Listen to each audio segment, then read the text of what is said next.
നമസ്തേ. ഇന്നത്തെ വീഡിയോയിലൂടെ നമ്മൾ മനസ്സിലാക്കുന്നത് അശ്വതി നക്ഷത്രം മുതൽ പുണർദം വരെയുള്ള നക്ഷത്രക്കാർക്ക് ചിങ്ങമാസത്തിൽ എന്തൊക്കെ ഗുണദോഷ സമ്മിശ്രമായ ഫലങ്ങൾ അനുഭവിക്കണം എന്നതിനെക്കുറിച്ചാണ് ഈ വീഡിയോയിലൂടെ പറയുന്നത്. അശ്വതി നക്ഷത്രത്തിൽ ജനിച്ച ദമ്പതിമാർക്ക് ഒരുമിച്ച് താമസിക്കുവാൻ ഒരാൾ ഉദ്യോഗം ഉപേക്ഷിക്കേണ്ടി വരും.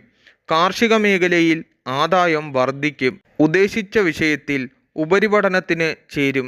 വ്യാപാര വ്യവസായ മേഖലയിൽ നിന്നും സാമ്പത്തിക നേട്ടങ്ങളുണ്ടാകും. പുത്രപൗത്രാദികളോടൊപ്പം ഓണം ആഘോഷിക്കും. ഏറ്റെടുത്ത ദൗത്യം വിജയപഥത്തിലേക്കെത്തിക്കുവാൻ വളരെ ശ്രമം വേണ്ടിവരും. ഭരണി നക്ഷത്രത്തിൽ ജനിച്ചവർക്ക് പുനർപരീക്ഷയിൽ വിജയശതമാനം കൂടിയതിനാൽ ഉദ്ദേശിച്ച വിഷയങ്ങളിൽ ഉപരിതല പഠനത്തിന് ചേരും. ഔദ്യോഗികമായ അനിശ്ചിതാവസ്ഥകൾ മാറി സുസ്ഥിരവും ശോഭനവുമായ അവസ്ഥ കൈവരും. അധികാരപരിധി വർദ്ധിച്ചതിനാൽ അഹോരാത്രം പ്രാപിക്കേണ്ടി വരും. ജന്മനാട്ടിൽ ഓണാഘോഷം ബന്ധുക്കളോടൊപ്പം മംഗളകരമാക്കുവാൻ അവസരം വന്നു ചേരും. കാർത്തിക നക്ഷത്രത്തിൽ ജനിച്ചവർക്ക് വിജയസാധ്യതകളെപ്പറ്റി വിലയിരുത്തുന്നതും പൊതുജന ആവശ്യം അന്വേഷിച്ചറിഞ്ഞ് പുതിയ പദ്ധതികൾക്ക് രൂപകൽപ്പന ചെയ്യുന്നതും അധ്വാനഭാരവും ചുമതലകളും കൂടുതലുള്ള സ്ഥലത്തേക്ക് ഔദ്യോഗിക മാറ്റമുണ്ടാകും. ഗൃഹനിർമ്മാണം പൂർത്തിയാക്കും. അഭിപ്രായമറിഞ്ഞ് പെരുമാറുന്നതും പ്രവർത്തിക്കുന്നതുമായ സന്താനങ്ങളുടെ സമീപനത്തിൽ ആശ്വാസവും അഭിമാനവും സുരക്ഷിതത്വവും തോന്നും. രോഹിണി നക്ഷത്രക്കാർക്ക് പുനർപരീക്ഷയിൽ വിജയശതമാനം ഉണ്ടാകുകയും ഉദ്ദേശിച്ച വിഷയത്തിൽ ആഗ്രഹിച്ച സ്ഥാപനത്തിൽ ഉപരിപഠനത്തിന് ചേരുവാൻ സാധിക്കും.